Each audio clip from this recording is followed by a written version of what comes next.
الزواج هو أقدم علاقة عرفتها البشرية قبل ما تعرف البنوة أو الأخوة أو الصداقة. عرفنا الجواز من خلال أبونا آدم وأمنا حواء. الزواج بيحتاج مننا نص عمرنا علشان نستعد ليه نفسيا وجسديا وماديا، والنص التاني بنقضيه مع الشريك اللي بنختاره. وزي ما بيقولوا العمر مش بعزقة، عشان كده هنتكلم النهاردة في حلقتنا عن شخصيات لا تصلح للزواج وفق خبراء علم النفس والاجتماع. أنا عزة مغازي وده المستقصي.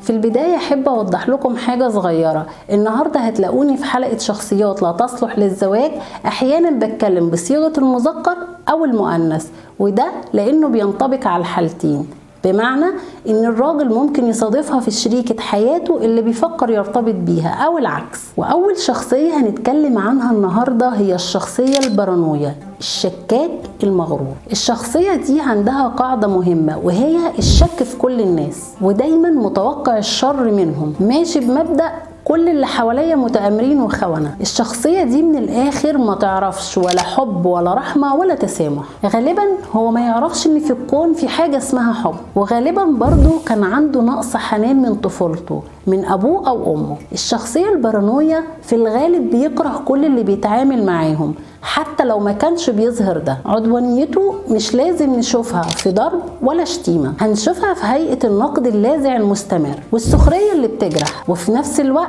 عمره ما بيقبل ان حد ينتقده، حساس في اي حاجة تخصه. الشخص البارانويا هنعرفه لما ندخل في نقاش معاه، هنلاقيه متحجر الرأي، ما بيقبلش يغيره لا بالنقاش ولا المنطق. طبعا ما هو عنده احساس ان عنده ثوابت ما ينفعش تتزحزح، عشان كده هيجيلك احساس صريح ان الكلام معاه ملهوش فايدة، خصوصا انه بيجيد فن تأويل اي كلمة انت بتقولها، وبيدور لك بين السطور على اي جملة يحور لك فيها وفي نواياك وراها. هو في الحقيقة ما بيبقاش قصده انه يغلبك في النقاش، هو من جواه بيبقى مقتنع ان انت اللي غدار وخاين، بس هو شاطر وقادر يكشفك. ونصيحة في الحوار مع الشخصيات دي، ما تحاولش تثبت له انك بريء، لانه ببساطة محاولتك دي هتتفهم عنده انك بتحور عليه وهتزود شكه اكتر ناحيتك. الشخصية البارانويا من مخاطره انه بيحمل جواه مشاعر الاضطهاد والكره للجميع، عشان كده دايما بيسعى لامتلاك القوة، عايز يبقى غني او صاحب منصب ونفوذ. ولو ربنا كرمه ووصل لمرحلة الاستقرار سواء المالي او الاجتماعي، بيظهر لنا الوش التاني من شخصيته،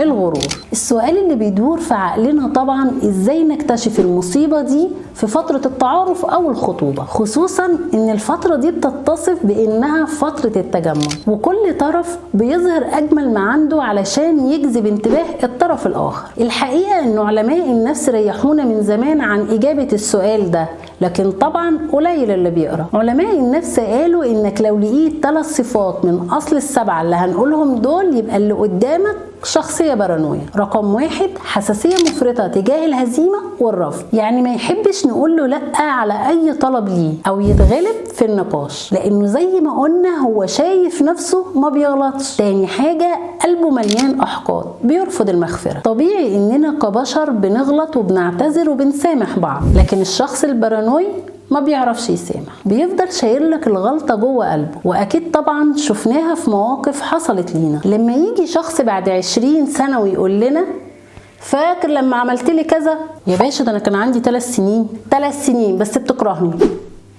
او يجي يقولك مامتك عملتني وحش لما جيت اتقدم لك، وانت تحلفي له انها كانت متوتره مش اكتر، وهو يهاجمك ويكدبك. الحاجه الثالثه، الشك والارتياب، اي تصرف بيسيء تفسيره وبيحتقره. هو انا لما رنيت والتليفون اداني مشغول، كان مين معاكي على الخط؟ دي ماما بتكلميها 3 دقايق بحالهم، وانت امبارح كنت تقصدي ايه لما قلت لي تصبح على خير؟ تقصدي ان اقفل السكه؟ انت ازاي تعملي كده اصلا؟ وبيبقى كله من ده، وبتبقى انت دايما في وضع المتهم، وبتتحول فتره الخطوبة لفترة بتحاولي تبرري فيها تصرفاتك وتصرفات أهلك، بدل ما تبقى فترة بتدرسوا فيها إذا كنتوا هتنفعوا لبعض ولا لا. وده اكبر خطأ ممكن نرتكبه في حق نفسنا اننا نفقد التركيز عن الهدف في فترة التعارف، اللي هي من اسمها فترة بنعرف بيها بعض اكتر وبنعرف ميزات وعيوب كل طرف مننا، وهل العلاقة بينا هتكمل ولا هنلبس في الحيط. بس اللحظة اللي بننسى فيها الهدف بنلاقي نفسنا في الكوشة والفستان الابيض والبدلة، وبعدها شايلة عيل او 5 على كتفك، وبيبقى الطريق اجباري. العلامة الرابعة للشخصية البارانوية هي احساسه بنفسه المتعالي